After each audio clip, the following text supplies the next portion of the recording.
Hoy, miércoles 13 de marzo en Interfaz, en nuestro reportaje del día conoceremos más de la historia sobre la fundación de México Tenochtitlan y platicaremos en el estudio al respecto con el arqueólogo Osvaldo Roberto Murillo Soto.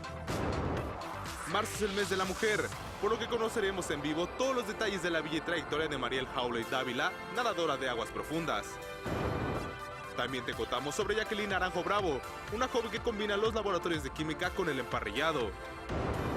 Fue lanzada la Red de Soluciones para el Desarrollo Sostenible SDSN México con el objetivo de construir propuestas desde las instituciones de educación superior para alcanzar los objetivos de la Agenda 2030 de la ONU. Cientos de jóvenes participaron en la primera final regional del encuentro de robótica FIRST México. Te platicamos todos los detalles. Y en la cultura, platicamos con el escritor y periodista Juan Villoro en el marco del Festival de Arquitectura y Ciudad Mextrópoli. Esto y mucho más en el programa que te conecta con lo mejor de la información en educación. Esto es Interfaz.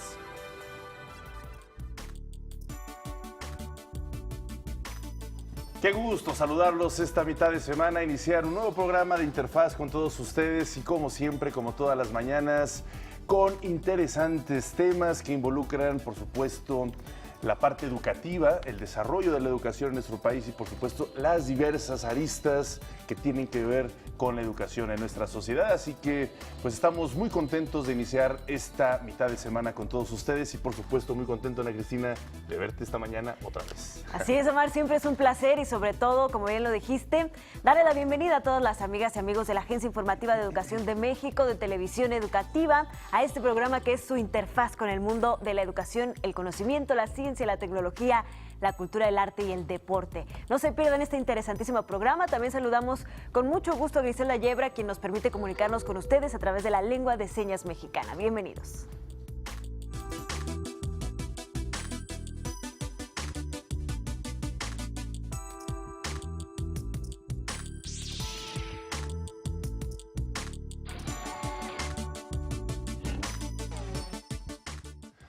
Hace 70,000 años empezó más o menos el desarrollo de los Homo sapiens en sus habilidades cognitivas más importantes y con ellos empezó este gran tránsito a los diversos territorios, pues, de todo el mundo, a los que hoy conocemos como nuestros 5 continentes.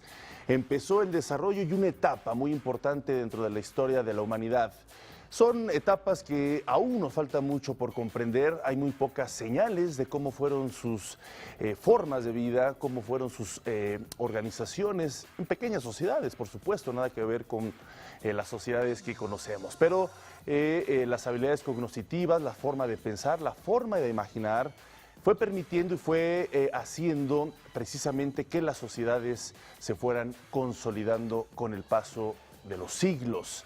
Hoy en día tenemos, por supuesto, una mayor capacidad de reconocer nuestra historia, de reconocer nuestros antepasados y, por supuesto, consolidarnos, pues, no solo como sociedades, sino entendernos como sociedad global. Por supuesto, es fundamental, como mexicanos, entender cómo se ha ido conformando nuestro ADN, ahora sí que histórico, nuestro ADN cultural y nuestro ADN social. Por ello, hoy es una fecha muy importante que vale la pena recordar precisamente de dónde venimos. Así es, Omar, y es que fundada en 1325, Tenochtitlan fue la capital del Imperio Mexica. En un islote en medio del lago, esta ciudad se convirtió en una de las más importantes de Mesoamérica por su desarrollo, arquitectura y centros educativos. Hoy en nuestro reportaje del día conoceremos más de la historia sobre la fundación de México Tenochtitlan. En el año 1325, el Imperio Mexica fundó la ciudad de Tenochtitlan. Orgullosa de sí misma se levanta la Ciudad de México, Tenochtitlan. Aquí nadie teme ya a la muerte en guerra. Esta es nuestra gloria. Este es tu mandato, oh dador de la vida. Tenerlo presente, oh príncipes, no lo olvides. ¿Quién podrá citar a Tenochtitlan? ¿Quién podrá conmover los cimientos del cielo con nuestras flechas? Con nuestros escudos está existiendo la ciudad. México, Tenochtitlan. Durante su migración desde la mítica Aztlán, los mexicas emprendieron un recorrido en búsqueda de un águila posada sobre un nopal con una serpiente entre sus garras. Escena profetizada por el dios de la guerra Huitzilopochtli y punto clave para fundar la tierra de los aztecas. La fecha precisa aún no se ha podido determinar. 13 de marzo, 20 de junio, 12 de diciembre o 18 de julio, en los que sí hay consenso, es el año 1325.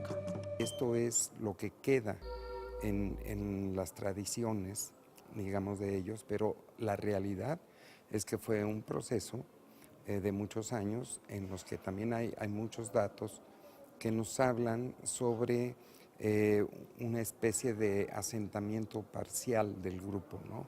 El grupo venía de una larga peregrinación iniciada en Aztlán, también según sus tradiciones, y finalmente, bueno, llegan a la Cuenca de México. Tenochtitlan significa lugar de tuna sobre piedra y se fundó en un islote en medio del lago. Con el paso del tiempo, Tenochtitlan fue uno de los centros de poder más importantes de Mesoamérica. Dividido en 4 áreas estratégicas bajo el mando de sus diferentes tlatoanis y con fiel creencia a sus dioses, los mexicas engrandecieron su ciudad en los ámbitos bélicos, culturales, tecnológicos y educativos, entre otros. Sus instituciones educativas se dividían en 2, Telpochcali y Calmecac. Se llamaban Telpochcali en náhuatl, que quiere decir casa de jóvenes, y en ellas se educaba, pues digamos, a los hijos de los masehuales, es decir, de la gente común, y básicamente se les adiestraba en el ejercicio militar y en otras cuestiones de servicio para la sociedad. Y había esta otra institución que era el Calmecac, que estaba dentro del recinto sagrado. Era una institución educativa cuyo dios patrono era Quetzalcóatl, y en donde se educaba a los hijos de los grandes guerreros, de los gobernantes, es decir, de lo que era la clase gobernante en Tenochtitlan. Y desde luego, además también de adiestrarlos ya en la estrategia militar y demás, se impartían también conocimientos como era la lectura, la elaboración y lectura de códices. Actualmente existe una amplia diversidad de documentos y archivos que tienen como objetivo acercar la historia a las nuevas generaciones. La Crónica Mexicayol, la Tira de la Peregrinación y los Códices Mexicas son los escritos predilectos para conocer más sobre la historia de México Tenochtitlan. Siempre es importante seguir estudiando este tema, pues precisamente para tratar de seguir desentrañando cómo fue o cómo pudo haber sido ese proceso social, ¿no? De establecimiento, de conformación de esta ciudad. Y bueno, también por lo mismo es importante que se siga transmitiendo, digamos, este conocimiento, estos avances en el conocimiento, y porque a la gente en general, yo creo que esto es algo muy inherente al ser humano, el tener la necesidad y el interés por conocer las raíces, los orígenes, ¿no? La caída de este imperio se registró el 13 de agosto de 1521, luego de una larga batalla con los españoles, encabezados por Hernán Cortés. Sin embargo, sus tradiciones, cultura, avances científicos y astronómicos fueron y son parte esencial de nuestra formación como mexicanos. Eran sociedades muy bien definidas, donde los roles sociales estaban muy bien definidos, pero más allá de eso había una gran dignidad, creo yo. Es decir, la gente realmente, o las personas, se sentían comprometidas con sus actividades para la sociedad, no porque no hubiera conflictos, claro que los había, pero más bien había conflictos territoriales.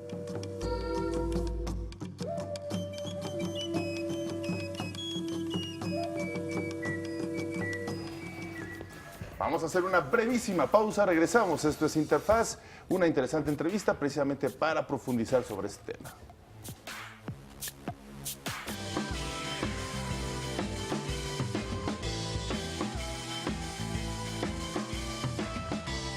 Y bueno, nos llena de mucho gusto que esté con nosotros esta mañana el arqueólogo Osvaldo Roberto Murillo Soto. Él es investigador y maestro en historia.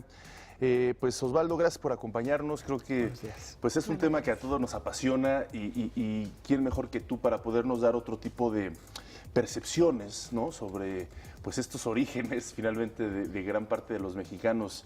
Pues veníamos viendo un reportaje sobre todo. Me gustaría que nos dieras tu opinión sobre lo que ya vimos, qué destacas y cómo lo complementarías precisamente para pues que los mexicanos, quienes nos están viendo en este momento, pues tengan una mayor profundidad de lo que es el concepto de la Gran Tenochtitlán y la fundación de la Gran Tenochtitlán. Sí, bueno, básicamente las fuentes documentales o códices que abordan el tema de la fundación de Tenochtitlan, pues son historias de migración y conquista, que en parte retoman varios aspectos de la cosmovisión mesoamericana en cuanto a la concepción del tiempo, los rituales para efectuar la migración, la guerra y la fundación del señorío. Entonces, no es un concepto único de los mexicas, sino que estos los vamos a encontrar en distintas fuentes de otros pueblos, ya sea en la región de la Mixteca, en la región de Puebla-Tlaxcala y aquí particularmente en el centro de México. Por ejemplo, estos pueblos señalan que son de Chicomostoc, ¿no? Pero básicamente Chicomostoc es un lugar donde no necesariamente todos los grupos étnicos concuerdan, ¿no? De acuerdo a la fuente, estos varían. Ahora bien, generalmente la partida de Chicomostoc es en un año 1 pedernal y también es cuando se efectúan fuegos nuevos.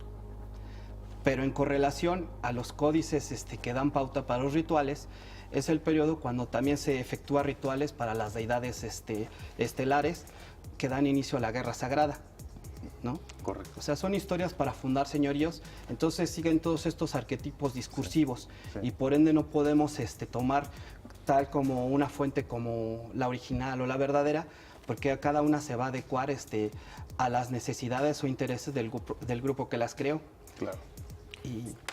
Sin embargo, sí, arqueólogo, una vez ya fundada esta gran ciudad, pues tuvo una gran importancia y una gran influencia en pues toda la historia de los pueblos mesoamericanos a partir de ese momento. Quisiera que nos pudieras explicar un poco cuál fue la gran relevancia de esta ciudad. Claro. Bueno, según las fuentes documentales, más o menos todas coinciden que en torno a la primera mitad del siglo XIV es cuando se funda. Algunas señalan 1325, fecha 2 casa, otras 1345. También ya algunos investigadores señalan que puede ser una fecha de un 13 de abril vinculada con un eclipse, un 26 de julio que sería el segundo paso cenital del sol. La importancia básicamente es de que se convierte en el señorío hegemónico que va a dar o a reconfigurar el espacio durante el periodo cultural que nosotros conocemos, el posclásico, y que básicamente la traza urbana pues también va a seguir elementos de cosmovisión mesoamericana. Por ejemplo, establecer templos dentro del contexto urbano, pero también en las inmediaciones, dentro de cuevas, cerros y manantiales, en los cuales van a reproducir los rituales que se van a digamos, efectuar de manera similar en otros asentamientos. Más o menos para tener una magnitud de precisamente esta ciudad, Tenochtitlán, pues es lo que ahora conocemos como el Templo Mayor, que está ahí precisamente al lado de la catedral, ¿no? De hecho, ahí quienes nos gusta o solemos viajar por el metro, hay una gran maqueta adentro ahí del metro, precisamente Zócalo. Pero más o menos para proporcionar, quienes vivimos aquí en la Ciudad de México, ¿hasta dónde llegaba? No sé si puedas hacer ese comparativo. ¿Hasta dónde llegaba la ciudad? ¿Hasta dónde se extendía la ciudad? Porque obviamente en aquel entonces pues, había un lago, el lago de Texcoco, y la ciudad, tengo entendido que se fundó dentro del lago de Texcoco. Más o menos, ¿hasta dónde se ampliaba la ciudad? Bueno, según en la obra del Padre Sagún, había 76 recintos rituales dentro del Templo Mayor, más de 70. Y a la vez estaba rodeado por 4 barrios. Y dentro de estos pues ya había digamos, distintas actividades por oficios y otros templos. Ajá. Entonces, más o menos, Tenochtitlan estaría lo que sería el eje 1 norte. ¿Qué es ese mapa que estamos viendo a cuadro, no? Ese mapa es de Cortés. Entonces, básicamente, al norte, digamos, colindaría como con el eje 1 norte, que serán los límites con Tlatelolco. Ok. Al poniente estaría más o menos a lo que hoy sería el rumbo de Ciudadela, más o menos. La Ciudadela, ajá. Al oriente se encontraría más o menos en las inmediaciones de Anillo de Circunvalación. Ajá. Y al sur estaría por al inicio de Calzada de Tlalpan. Pues sí era relativamente extensa, ¿no? Claro. Todos sus dominios en ese entonces. Entonces, por ejemplo, aparte de esto, ellos tienen disputas, por ejemplo, con la gente de Tlatelolco. Entonces también van a retomar lugares que eran especiales para ellos, ¿no? Como por ejemplo el Cerro Peñón de los Baños, Tepetzinco, la Sierra del Tepeyac, o los espacios al oriente en la zona de lagos para los derechos de pesca y caza de aves. Claro. ¿Qué tipo de pueblo era el que vivía en Tenochtitlan, ¿no? Estamos hablando de un templo muy grande, con una gran actividad, como bien nos lo acabas de describir. Sin embargo, ¿el resto de la ciudad estaba abierta para cualquier tipo de persona o qué tipo de personas eran los que vivían en esta ciudad? Bueno, los asentamientos prehispánicos son multiétnicos. Entonces, no solamente, digamos, podemos atribuirle a cierto grupo que es el que controla la ciudad, pero obviamente, por ejemplo, precisamente las calzadas tenían como estos puntos que delimitaban los accesos, ¿no? Por ejemplo, se supondría que actualmente donde hoy es eje 8, a la altura de Ermita, allá estaba un emplazamiento para detener los avances ya fuera de gente que viniera del sur de la Cuenca de México, de Coyoacán o de Xochimilco, o de la península de Iztapalapa de Mexicalcingo, ¿no? En ese sentido, ¿cuáles eran los principales grupos que estaban alrededor de los aztecas, ¿no? Es decir, estaba Teotihuacán, creo que los Xochimilcos. ¿Cuáles eran los principales grupos que no eran precisamente aztecas? ¿Y qué les daba? ¿Qué era lo que les daba pues esa identidad de decir yo soy azteca? Porque como decías ahorita, pues eran multiétnicos. Entonces, ¿cuál era esa cohesión, ¿no?, social que les daba? Si nos lo permites, vamos a hacer una brevísima pausa y regresando nos cuentes al respecto. Gracias. Una pausa, regresamos.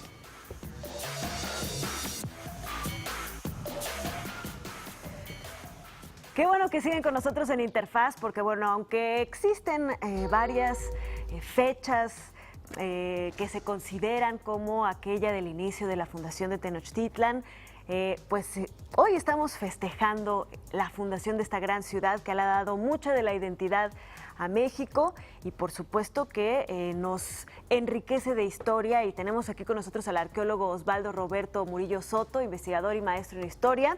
Y bueno, antes de irnos a la pausa, platicábamos de todos estos pueblos distintos que convivían en un territorio relativamente común, digamos, con muchas alianzas, con muchas distintas dinámicas que los unificaban y al mismo tiempo los diferenciaban. Platícanos un poco más a fondo sobre este aspecto. Sí, por ejemplo, al sur de la Cuenca de México se estima que había en torno a 23 grupos étnicos distintos, ¿no? Por ejemplo, al poniente estaban los tepanecas, ¿no? Pero digamos que estos estarían compuestos por otomís, mazahuas, matlatzincas. Algo diferenciador es que cada ciudad tenía una deidad patrona y esta estaba en oposición, pues, a los otros pueblos. Claro. Y básicamente, pues, cada pueblo inclusive cada grupo tenía su oficio a una deidad patrona en particular, a la cual le correspondería un oficio, un templo y un tiempo en especial. Entonces, esto implica que, por ejemplo, los grupos hegemónicos tomarían los lugares sagrados de los pueblos sometidos y allí ya fuera que establecieran nuevos ritos o complementaran. Les voy a poner un ejemplo.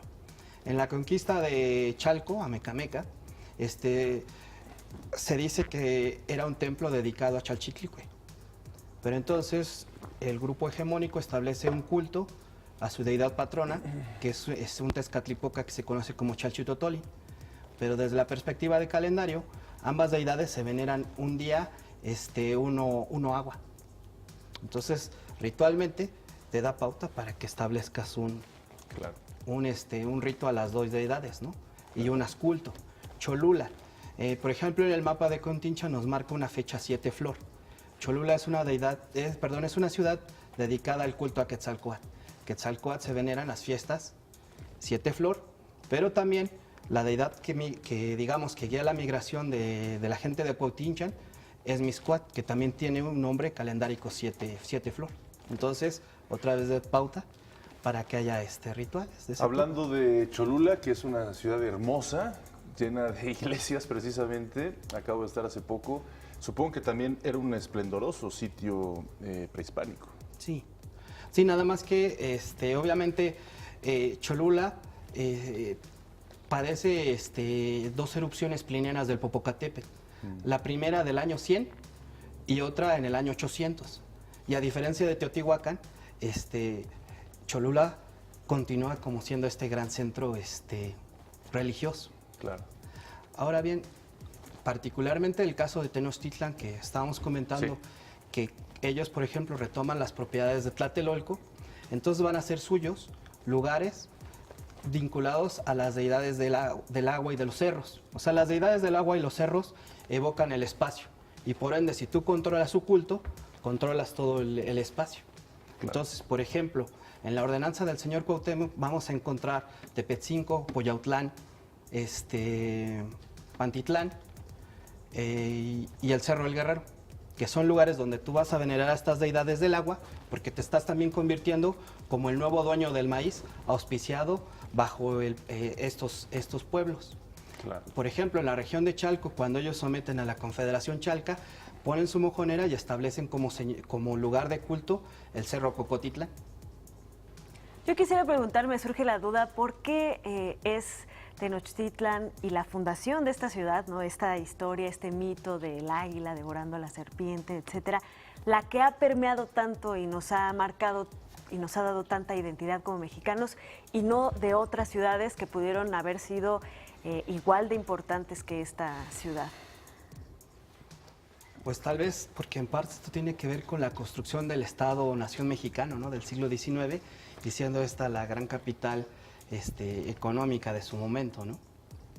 Claro, estamos viendo precisamente estas imágenes a las que haces referencia, a ver si nuestro equipo de producción la puede poner, pues sí, ahí a cuadro. Me gustaría preguntarte también, pues, ¿qué tanto tenemos, qué tantos usos y costumbres, por decirlo de alguna forma, tenemos en la actualidad de lo que se hacía, se generaba en la Gran Tenochtitlán?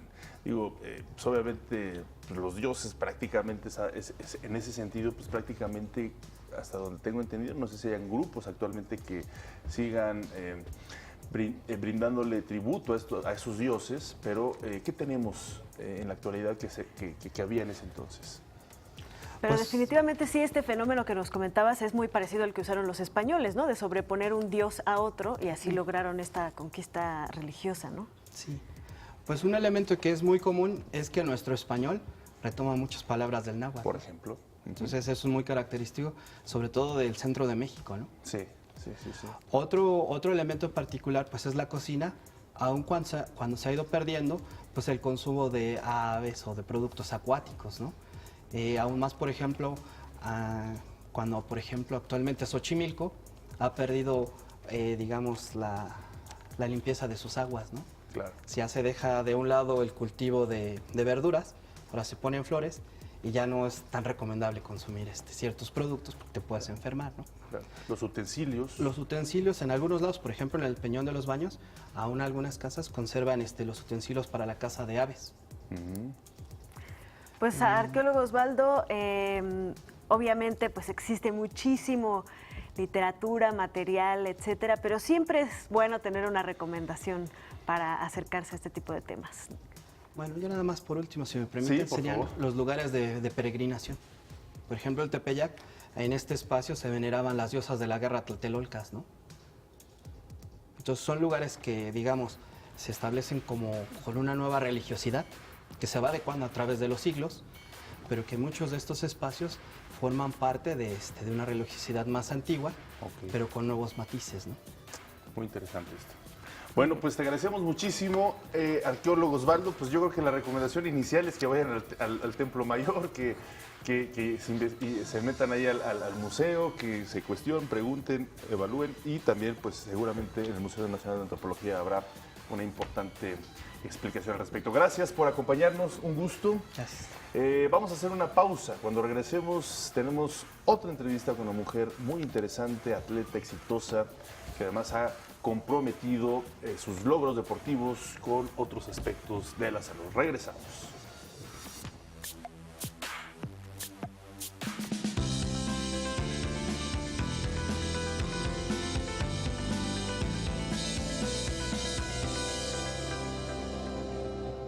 Y bueno, este mes de marzo hemos dedicado gran parte de nuestra información al papel y al desempeño de la mujer como un factor de cambio en la sociedad mexicana y por supuesto de todo el mundo. Hoy se encuentra en el estudio Mariel Jauli Dávila, nadadora de aguas abiertas, una campeona al respecto, una mujer muy comprometida con el deporte. Platicábamos antes de iniciar esta entrevista precisamente cómo ha sido su carrera, pero algo que también es muy significativo y bueno, valorarlo al mismo nivel de tus logros deportivos, precisamente cómo has logrado comprometerte con otro tipo de causas que tiene que ver con la salud, con los niños con cáncer y bueno, pues esa forma de activismo importante, pues creo que se valora más, obviamente.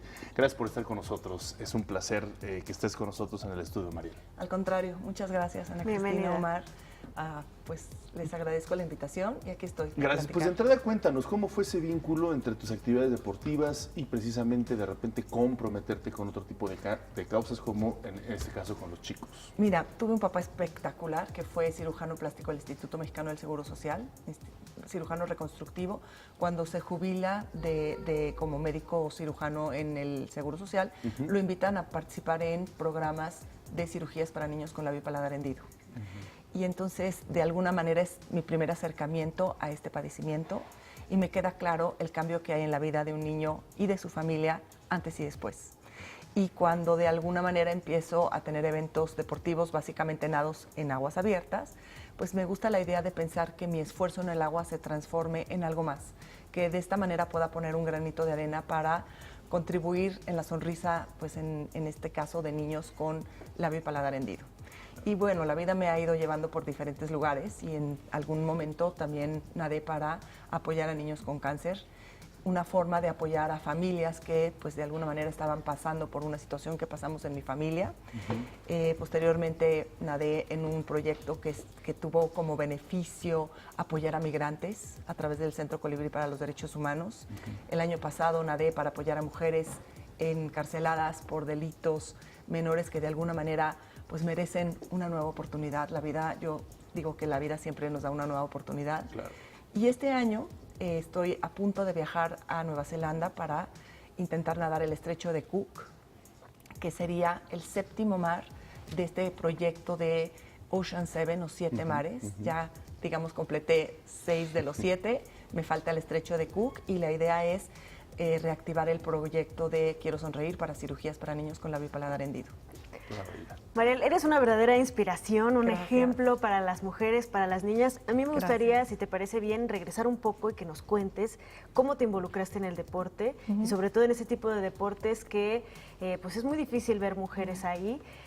¿Cómo lo lograste? Porque muchas mujeres, yo creo que muchísimas no se dedican a los deportes por muchos estereotipos. Yo recuerdo un par de veces que dije quiero jugar fútbol y en mi familia me dijeron, se te van a hacer las piernas horribles o cosas así, ¿no? Y a te mí desaniman. me ha sucedido lo mismo, ¿no? Pero tienes toda la razón en hacerme esta pregunta. Mi incursión en el mundo de las aguas abiertas fue desde muy pequeña y lo comparto hoy porque es la forma en cómo sucedió. En alguna ocasión mis abuelos me invitan a Acapulco a pasar unos días. Y la rutina, tenía 9 años, y la rutina era caminar todos los días en la playa, recoger conchitas, y de repente el tercer día pisé una piedra y me lastimé el talón. Y entonces dije, no, yo me regreso nadando. Y eso fue algo que marcó mi vida, ¿no? Hoy lo puedo decir de esta manera. ¿Qué sucede? Yo tomaba clases de natación, en algún momento competía en natación, pero esa fue la primera vez que decidí que en lugar de caminar, regresar caminando al punto de partida, me iba a regresar nadando. Y creo que fue mi primer nado de aguas abiertas. Y ese día descubrí muchas cosas, ¿no? Muchas de lo que hoy aplica pues, en los nados en aguas abiertas. Y sin embargo, tienes razón, ya pasaron muchos años y cuando incursioné en el mundo de las aguas abiertas, había muy pocas mujeres. ¿no? Nora Toledano entre ellas, así que es básicamente pues leyenda de las aguas abiertas, sí. pero muy pocas más. Y a mí me parece que es un deporte, una disciplina que ha crecido y que no hay esta gran diferencia entre cuántos hombres y cuántas mujeres, pero que ha sido el camino que pues de alguna manera hemos ido marcando algunas, ¿no? Porque yo alguna vez lo dije, el chiste de esto es que alguien más pase por donde tú estás, que vayas abriendo camino y que ese abrir camino le permita a otras personas pasar por ese camino. Entonces, sí fui en México la primera mexicana en completar la triple corona de nado en aguas abiertas, que es haber nadado el Canal de la Mancha, el maratón alrededor de Manhattan y el Canal de Catalina. Y aún y cuando ya había habido algunas mujeres mexicanas que habían hecho el Canal de la Mancha, entre ellas Nora, pues no había nadado el Canal de Catalina y fui la primera. Y ahí sí, te puedo decir que un poco se marcó esa diferencia. Catalina es un canal que pocas mujeres, al menos en México, habían hecho, yo fui la primera, y que ahora se ha ido abriendo el camino. Y en ese sentido creo que las mujeres tenemos que estar muy conscientes, ¿no?, de que podemos lograr cualquier cosa que nos propongamos. Y a veces es algo que lo tenemos como pues catalogado, ¿no? Esa es una actividad para hombres. Esto es algo que probablemente yo no podría hacer o no tendría por qué hacerlo. ¿Y por qué no? Claro. ¿No? ¿Y por qué no? Entonces, bueno, me encanta la idea. Sí, en algunas ocasiones me han dicho, oye, para empezar, se te va a hacer la espalda de este tamaño. Pues de por sí soy de este tamaño, entonces no me he portado. Había que subir de peso para estos nados. Entonces, de repente este concepto, ¿no?, de tienes que subir de peso, ¿sí? Porque yo no, por así decirlo, no hay focas flacas. Claro. Y esto me va a ayudar Soy para un atleta, ¿no? poder compensar el frío, ¿no? Voy a nadar en lugares con mucho frío. Sí. Y ahora este proyecto de los 7 mares, me parece que en este caso Nora Toledano y yo, que estamos en este proyecto juntas, vamos a lograr ser las primeras mujeres latinas en completar el proyecto de los 7 mares. Primeras mexicanas, obviamente. Claro. Entonces creo que tiene un significado bien especial, sí, ¿no? Es decirle a muchas niñas, a muchas mujeres jóvenes, a muchos adolescentes, proponte sueños grandes y trabájalos para cumplirlos. Claro, pues es en verdad muy interesante. Vamos a hacer una breve pausa, si nos lo permites, Mariel, y cuando regresemos, pues me gustaría que nos platicaras un poco cómo se le hace para hacer este tipo de deporte. ¿Por qué? Porque, bueno, finalmente estamos acostumbrados a ver estas competencias de natación, ¿no?, en alberca, en las Olimpiadas, y por supuesto entendemos un poquito la preparación, pero sí me gustaría que nos explicaras cómo se inicia, ¿sí? Porque tienes razón, o sea, finalmente alguien que nos esté viendo, una niña, dice, pues sí, pero oye, estar ahí, no sé si tendrás miedo a los tiburones, es decir, es un mundo desconocido el mar, el océano, entonces es otra cosa, en fin. Vamos a hacer una breve pausa, si nos lo permites, y cuando regresemos platicamos sobre esta forma de prepararte para este tipo de competencia. Regresamos. Gracias. Gracias por seguir con nosotros en Interfaz. Estamos verdaderamente felices de estar platicando con Mariel Holly Dávila. Ella es nadadora de aguas abiertas y bueno, nos está contando de su trayectoria, de su experiencia, de lo que significa ser una inspiración en el deporte y pues también en conseguir tus metas en la vida para las mujeres, para las niñas y además, finalmente, también dedicarle este esfuerzo a otras personas que lo necesitan. Muchísimas gracias por estar aquí. Al contrario, Mariel, muchas gracias por la invitación. Pues obviamente creo que es importantísimo, como decía Omar, que nos cuentes y nos expliques un poco en qué consiste y todas las variables que tienen que ver con el nado en aguas abiertas. Así es, mira, lo que habíamos comentado hace un momento, ¿no? Uno entrena normalmente en alberca. Y probablemente más bien las condiciones en la alberca están todas en orden, por así decirlo. Sí, sí. No hay sorpresas. Y de repente llega uno al evento de aguas abiertas, como estamos viendo en la pantalla, lo hemos estado viendo, y en esta ocasión me toca básicamente un clima complicado. Esas son las situaciones, a diferencia de lo que puede suceder en una competencia de natación, en una competencia de aguas abiertas, aún en un lugar confinado. ¿De qué se trata esto? De vencerte a ti mismo, de vencer tus miedos, de tener la capacidad de tener muy claro cuál es tu objetivo, de aprender a nadar contracorriente. Y para nadar contracorriente hay que tener mucha paciencia y saber que vas hacia ese punto, hacia ese objetivo, independientemente de que estés en un punto donde te está revolcando la ola. Y si te está revolcando la ola, saber que hay que tener la capacidad de sobreponerte a esa revolcada de la ola, que al final nos pasa a todos en la vida. Claro. No necesitas ser nadador de aguas abiertas para nadar contracorriente, para que te revuelque la ola y digas, ok, tomo una bocanada de aire y sigo. ¿no? Para tener muy claro cuál es tu objetivo, para que los tiburones no te den miedo, porque en realidad a todos nos salen. Y nos decías, No, ya te salió un tiburón de repente. A mí ya me salió un tiburón. Uno literal, Yo quise pero hay. caminar sobre las aguas, pero lo que realmente reflexioné después de ese momento casi de pánico es durante la noche, que fui nadando casi 12 horas de noche, ¿cuántos tiburones pasaron por debajo de mí y nunca los vi? Seguramente. Y al muchísimo. momento que amaneció, aparece uno y quiero, tal cual, aventar la toalla, subirme a la embarcación, caminar sobre las aguas, salirme de ahí. Y el kayakista dice algo, no te distraigas y sigue nadando. Así de No, plano. es que aquí abajo hay un tiburón, como que no me distraiga. No te distraigas y sigue nadando. Y entonces esta idea de que los tiburones a veces los traemos en la mente. Y son los más complicados. Ese tiburón que te hace pensar que no eres capaz.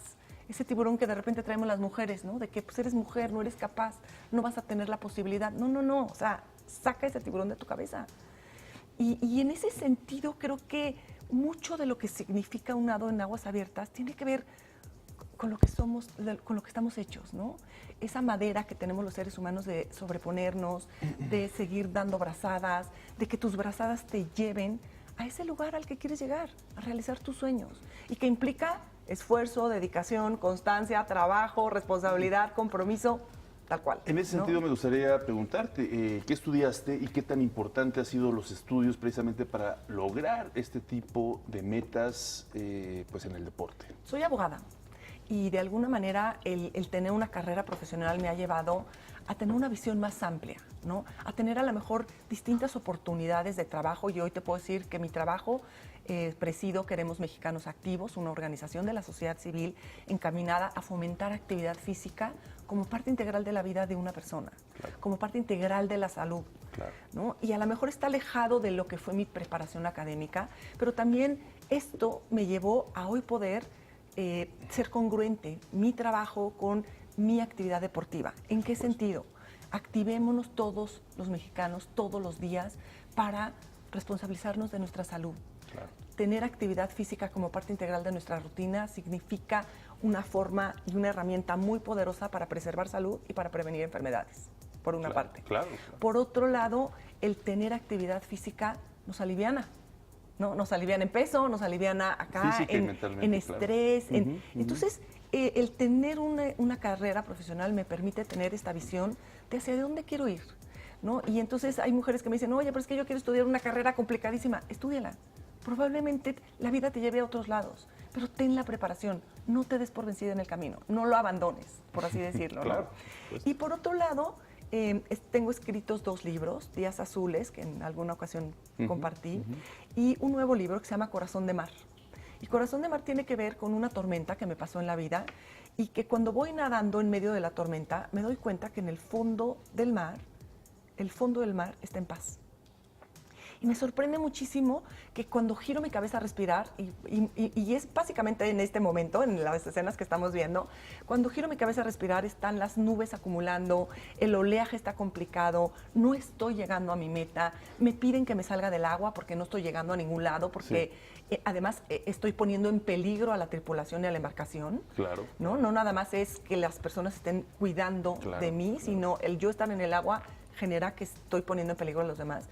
Y entonces, cuando me piden que me salga del agua porque no hay forma de que siga nadando, me enojo. Y estoy con coraje y estoy en ese sentido enojada.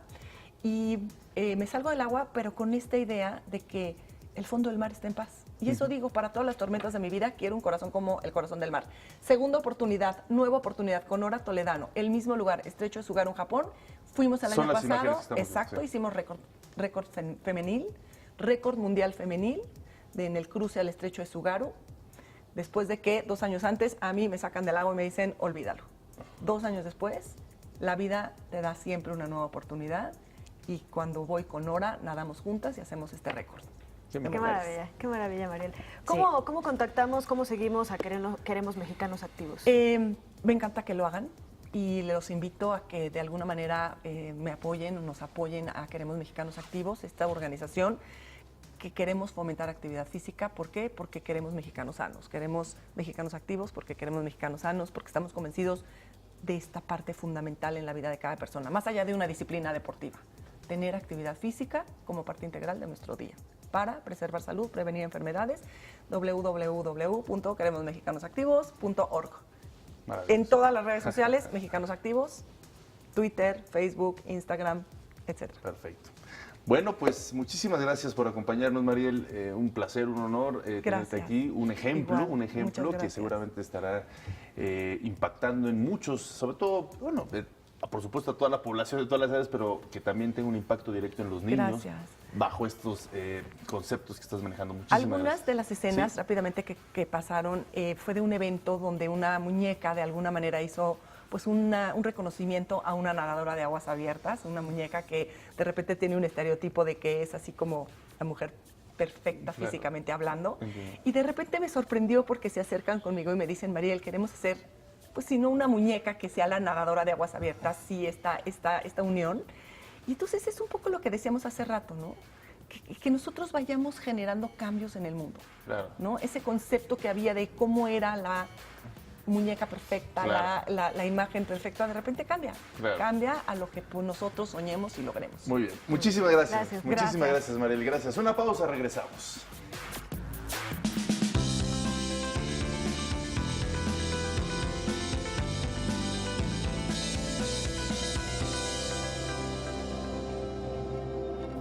Y continuamos con la serie de trabajos especiales de la Agencia Informativa de Educación de México sobre el mes de la mujer.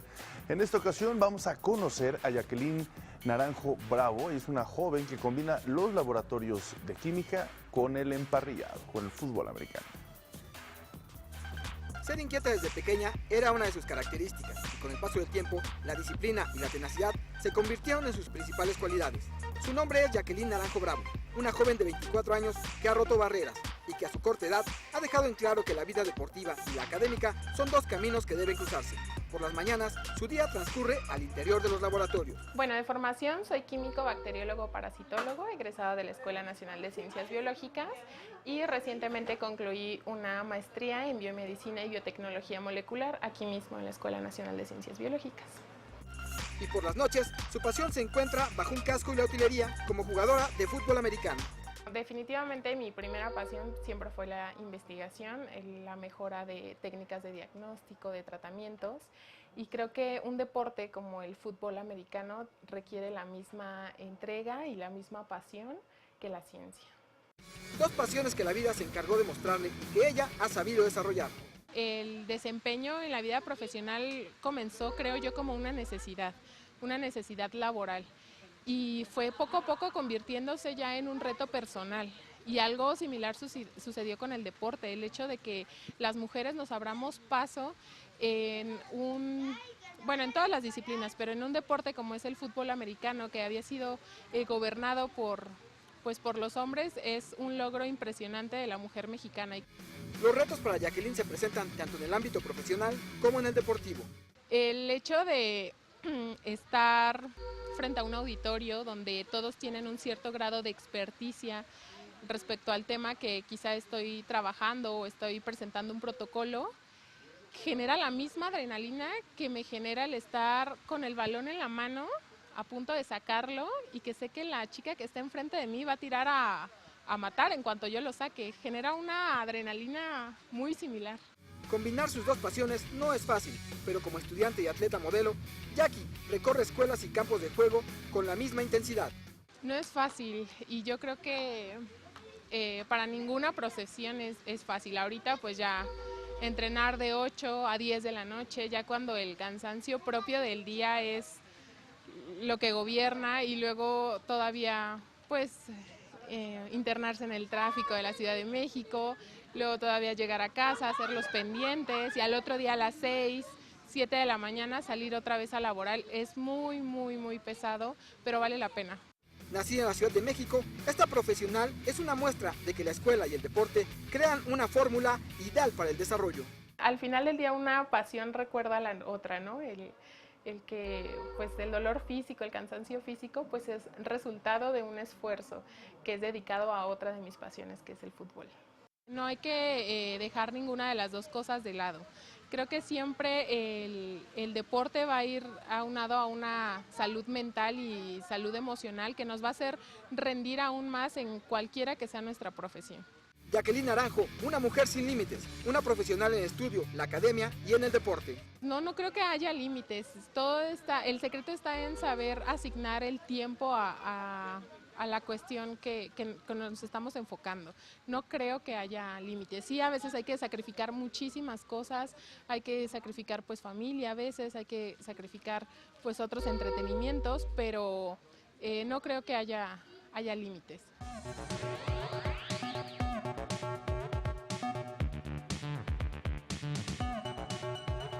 La Universidad Nacional Autónoma de México puso en operaciones los nuevos laboratorios que permitirán a los alumnos de la Facultad de Medicina desarrollarse con las herramientas más innovadoras de toda Latinoamérica. La Universidad Nacional Autónoma de México ha cosechado múltiples logros académicos. Sin embargo, parte importante de la formación de sus estudiantes es la calidad de las instalaciones en las que se desarrollan. Entre las diversas unidades académicas con las que cuenta la UNAM, destaca la Facultad de Medicina y su licenciatura de médico cirujano, única carrera en toda América Latina en obtener una certificación de excelencia. Para continuar ofreciendo una educación de calidad, la Facultad de Medicina mantiene una renovación constante y ahora inauguró nuevos laboratorios y quirófanos en el Departamento de Cirugía. Durante 45 años, este departamento trabajó con un modelo biológico, sin embargo, ahora lo hace con simuladores inertes.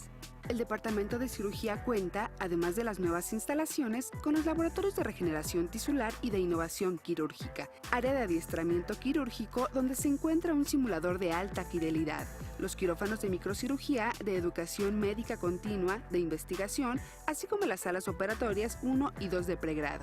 Yo creo que las actividades realizadas aquí en la materia de introducción a la cirugía son importantes para desarrollar habilidades manuales y destrezas que son necesarias en un médico general, puesto que todos estos simuladores que podemos observar aquí nos ayudan a desarrollarlas y posteriormente a ejercerlas en nuestros pacientes de forma adecuada y nos ayuda en nuestro desarrollo como futuros profesionistas para atender mejor a nuestros pacientes en el futuro. Las simulaciones que tiene el Departamento de Cirugía con los diferentes simuladores de fidelidad son importantísimos para nuestra formación como médicos generales cirujanos y es fundamental tener la habilidad práctica antes de poder entrar a las clínicas y hospitales para poder tener una mejor atención con nuestros pacientes. El jefe de Departamento de Cirugía de la UNAM, Rubén Argüero, afirmó que esta unidad académica cuenta con mayor protección hacia el futuro en todo el país. Sin duda es la mejor facultad y sin duda es la facultad que tiene el Departamento de Cirugía con mejor proyección tanto en el presente como hacia el futuro y con las técnicas de enseñanza y de competencias, que esto es un avance muy importante que le ha caracterizado a la facultad, aplicadas al entrenamiento y a la enseñanza de la cirugía desde lo más elemental hasta lo avanzado. Además, la Facultad de Medicina cuenta con el programa de donación de cuerpos, el primero en su tipo en nuestro país.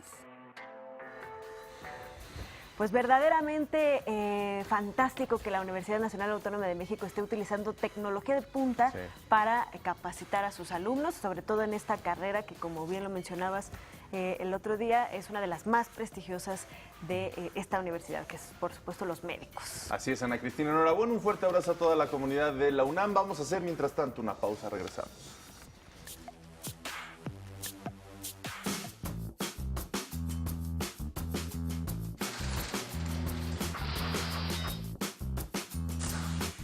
En 1988, entre las ciudades japonesas de Aomori y Hakodate, se inaugura el túnel submarino Seikan, el más largo del mundo.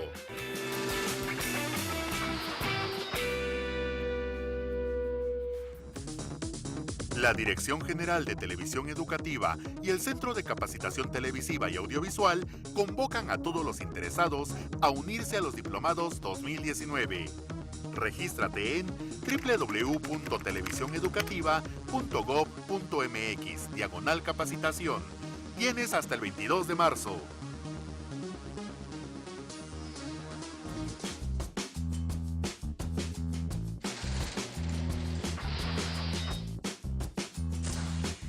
En 1325, al terminar su larga peregrinación, los mexicas fundan la Gran Tenochtitlan, capital de su imperio, en el lugar que, según la leyenda, les había señalado su dios Huitzilopochtli.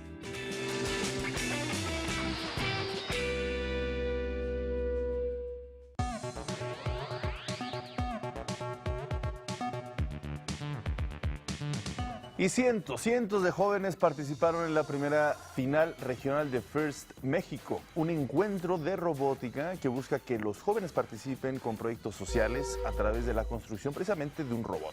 Nuestro compañero Axel Meneses, reportero general de información de la Agencia Informativa de Educación de México, nos preparó un maravilloso trabajo sobre los jóvenes ganadores de esta competencia y que representarán a México en el Mundial de FIRST. La pasión por la ciencia y tecnología reunió a cientos de estudiantes de preparatoria en el concurso de robótica FIRST México, cuya edición regional 2019 se realizó en la ciudad de Monterrey, en Nuevo León. FIRST es una asociación sin fines de lucro que busca acercar a las áreas STEM a jóvenes y niños centrándose en los valores a través de la construcción de un robot.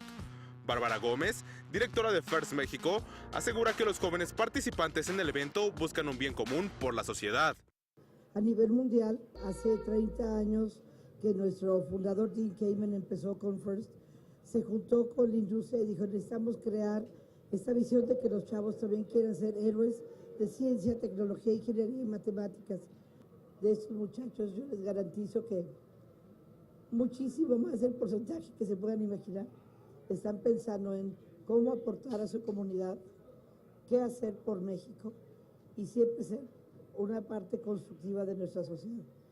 Por su parte, el director de Prepatec, Crisanto Martínez, aseguró que encuentros como FIRST y la construcción de un robot para la competencia potencializa las habilidades de los jóvenes. El desarrollo de las competencias formativas de nuestros jóvenes, es decir, a través de un reto en el cual ellos desarrollan su creatividad e innovación, pues también aportan desde la autogestión, desde la responsabilidad personal y social, y a través de desarrollar y elaborar un robot de tamaño industrial en donde los jóvenes se preparan para ello, pueden demostrar sus habilidades y sus competencias, pueden trabajar en resiliencia, pueden interactuar con otros y eso hace que dentro de esa dinámica chicas y chicos participen haciendo realidad un sueño. Una de las tareas más importantes para FIRST México es trabajar por la participación de las mujeres en las áreas STEM, y de ellas 33% terminan una carrera en áreas de ciencia, tecnología, ingeniería y matemáticas. A nivel mundial de las mujeres en los programas de FIRST, hace 10 años teníamos menos del 30%, me da mucho orgullo decirles que al año pasado tenemos 48% de mujeres a nivel mundial participando en los programas de FIRST. Hay un esfuerzo muy dirigido a incrementar la participación de las niñas y mujercitas en FIRST. A nivel mundial, el 75% de los chicos que pasan por FIRST acaban en una carrera relacionada con STEM. Y tenemos aquí, de estos chicos, el 33% de las chicas que pasan por FIRST acaban en ingeniería. Para los jóvenes, que se realicen eventos como FIRST es una oportunidad para incursionar en el área de las ciencias y desarrollar proyectos que puedan aportar a la sociedad. FIRST es una competencia muy especial porque no solo invita a sus equipos a competir adentro de la cancha, sino también los incita a ellos a desarrollar proyectos. Entonces, ahorita en el regional tenemos a 43 equipos, pero tenemos a 43 equipos con 43 robots, pero también estamos hablando de 43 equipos de FIRST Robotics Competition, que ellos buscan vivir los valores de Gracious Professionalism, Cooperation y More Than Robots. Entonces, cada equipo que tenemos ahí es una oportunidad para ellos para desarrollar proyectos y poder tener más alcance para difundir la ciencia y la tecnología. En total, la Arena Borregos del Tecnológico de Monterrey fue sede de 72 partidos, en los cuales se disputaron los pases a los cuartos de final, semifinales y la gran final, a la cual llegaron 6 equipos divididos en 2 alianzas.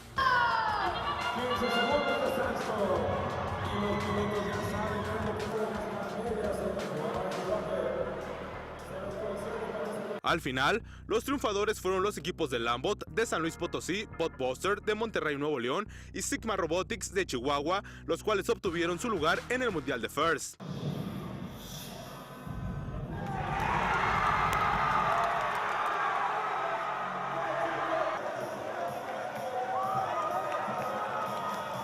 Estuvimos trabajando para esto desde semana 0, le dimos a todo lo que pudimos, hubo muchas dificultades, pero al final se logró el objetivo y estamos en el Mundial. Fue mucha celebración entre todos, la verdad es que todos nos estábamos abrazando y estaba muy padre porque bajaba la gente de premios, bajaba la gente de negocios, pero bajaba la de mecánica, eléctrica, pero todos estamos celebrando por igual. Entonces estuvo súper padre, que en serio demuestra que FIRST es mucho más que robots. El equipo Botbuster de Monterrey, Nuevo León, también ganó el premio más importante de la tarde, el Chairman's Award, el cual premia los diferentes proyectos sociales de los equipos en beneficio de su comunidad. Botbuster también representará a México en esta categoría en el Mundial que se realizará del 17 al 20 de abril en Houston, Texas.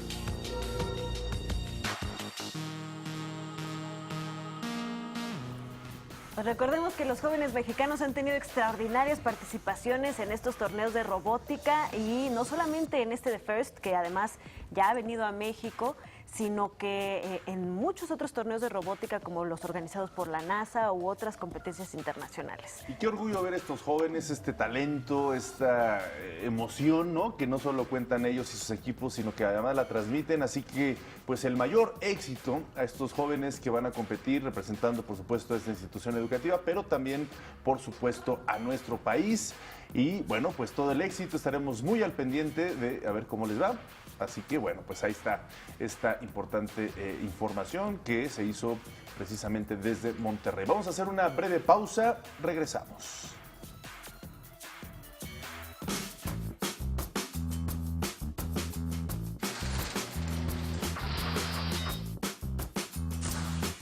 En 1963 nace Rodolfo Páez, popularmente conocido como Fito Páez, cantautor argentino de rock que integra la denominada trova rosarina.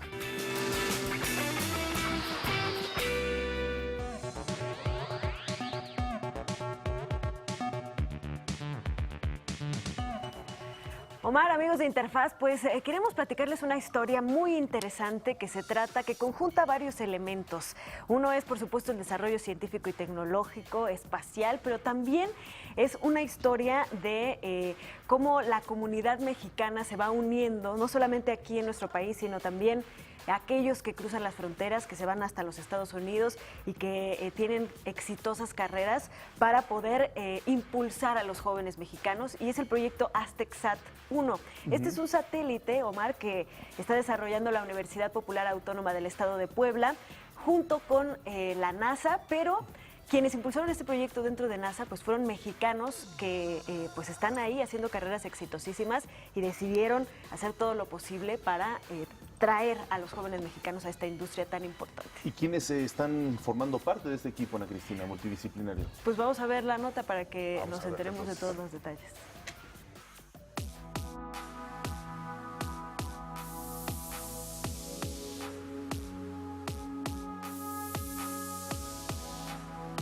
Ingenieros de la NASA y el astronauta José Hernández, todos de origen mexicano, de la mano con la Agencia Espacial Mexicana y la Universidad Popular Autónoma del Estado de Puebla, trabajan en un hito tecnológico para introducir a México a una economía de $5,000 millones, la de los satélites pequeños.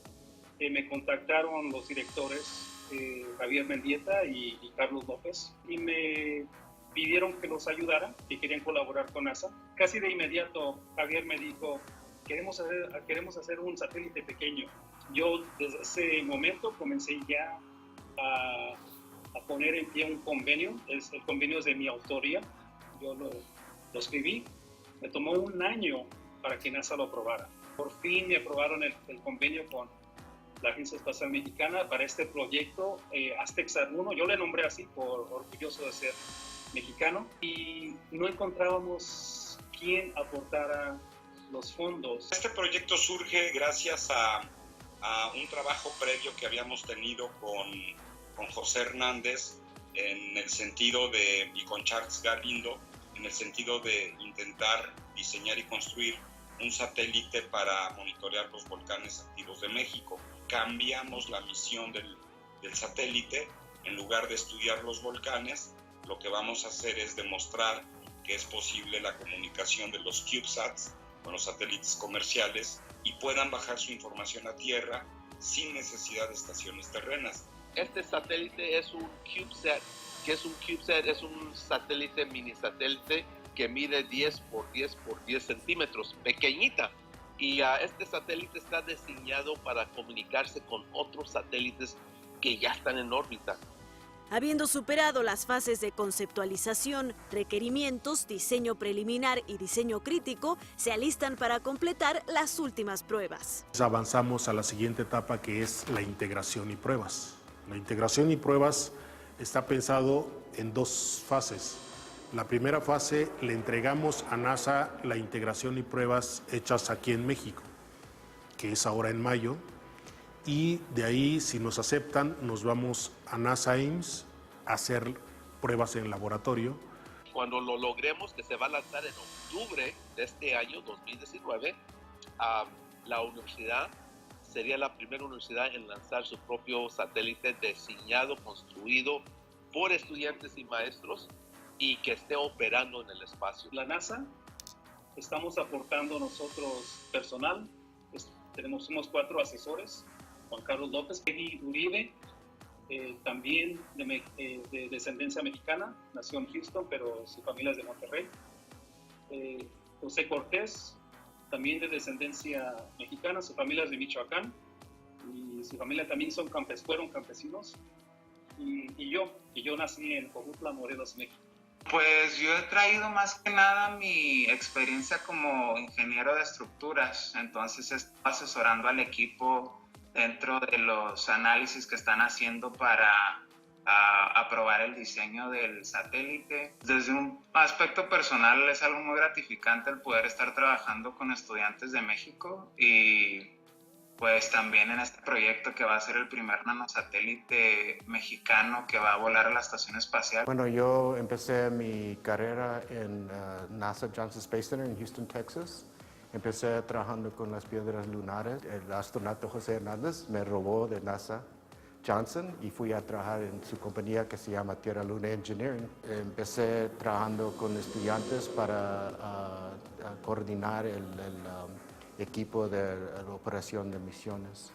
Y ese equipo es cómo manejar el proyecto ya cuando estamos en espacio, cuando el satélite ya está dando vuelta, está orbitando a la Tierra, cómo vamos a comunicar entre los diferentes equipos. Tenemos un grupo casi de 80 estudiantes en este proyecto, ¿no? Porque queremos que todos ellos absorban este conocimiento, estas metodologías, esta tecnología, para que lo puedan aplicar también. Es también un compromiso que tuvimos con NASA. Cuando NASA nos da el proyecto, nos dice que la idea es que todas las experiencias que hayamos generado en este proyecto las podamos compartir con todos los grupos de trabajo aquí en México. Estamos trabajando con diferentes universidades y bueno, hemos conseguido así diferentes, digamos, instituciones que se han sumado a este esfuerzo, ¿no? También.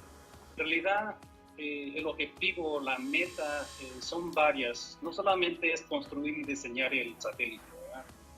Pero también es muy importante para NASA desarrollar el talento en otros países. Ya los países, las industrias aeroespaciales van a ver que hay capacidad en México, en que se puede hacer.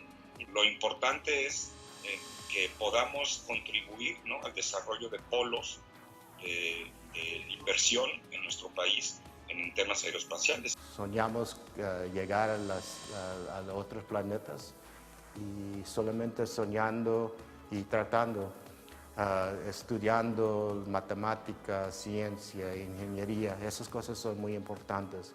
Y cuando hay errores, seguir, porque eso es lo más importante, siempre seguir adelante.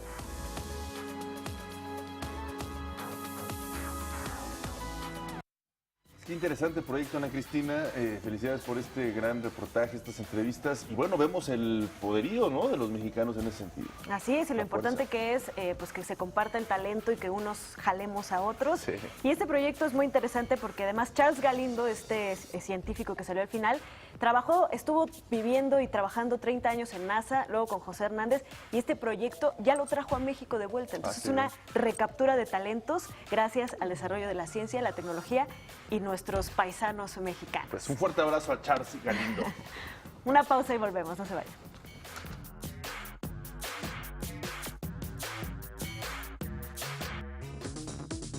La Dirección General de Televisión Educativa y el Centro de Capacitación Televisiva y Audiovisual convocan a todos los interesados a unirse a los diplomados 2019. Regístrate en www.televisioneducativa.gov.mx/capacitación. Tienes hasta el 22 de marzo.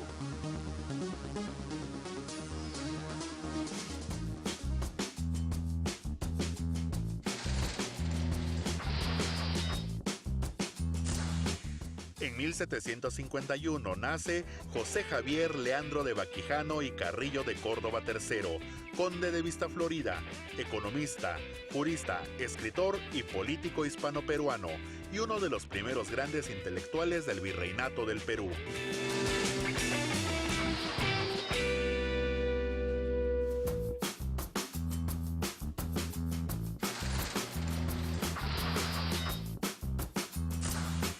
En 1985 muere Jesús Silva Herzog, historiador, economista y maestro universitario, sepultado en la Rotonda de las Personas Ilustres.